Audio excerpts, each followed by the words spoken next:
শ্রীমান মহাপ্রভু সন্ন্যাস গ্রহণ করে চলে গেলেন। আর রঘুনাথ দাসের মনে বড় ইচ্ছা তিনি মহাপ্রভুর সঙ্গে থাকবেন। বাবা জেঠার একমাত্র সন্তান, 12 লক্ষ স্বর্ণ মুদ্রা, যার বাৎসরিক রোজগার কোথাও কোথাও 14 লক্ষ বলেছেন। ক্যালকুলেটর দিয়ে যদি ক্যালকুলেশন করেন মনে হয় ফিগারে আসবে না। বলছেন বাবা তুমি এত সব তোমার বাৎসরিক রোজগার এইসব ছেড়ে দিয়ে কোথায় যাবে, কি দরকার? কিন্তু চৈতন্য চন্দ্রের বাতুল কে রাখিতে পারে?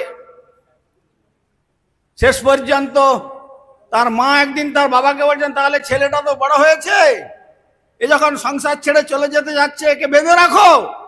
আজকালকার বাবা মায়েরা বেঁধে রাখার বুদ্ধি খুব জানেন। কিরকম বাঁধলেন?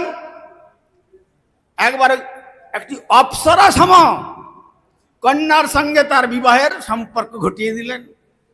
কবিরাজ গোস্বামী বলছেন স্ত্রী অপ্সরা সম,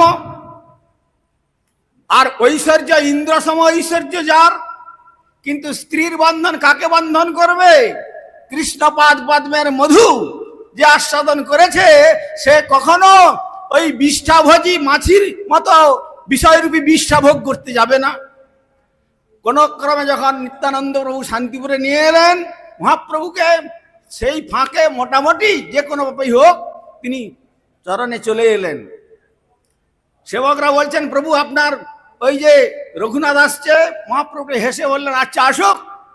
আসলেন, কিন্তু যেই প্রণাম করছেন মহাপ্রভু বলছেন রঘুনাথ হ্যাঁ আদেশ, ঘরে ফিরে যাও। বাস, সে কি প্রভু? সংসারের বন্ধন, 12 লক্ষ মুদ্রার বন্ধন, আর বিষয়ের জমিদারির বন্ধন, এসব বন্ধনেতে আমাকে ছিন্ন করে আপনার চরণে এলাম, আর আপনি আমাকে পাঠিয়ে দিচ্ছেন আবার সংসারে। এ কি আপনার আশীর্বাদ না আমার প্রতি অভিশাপ?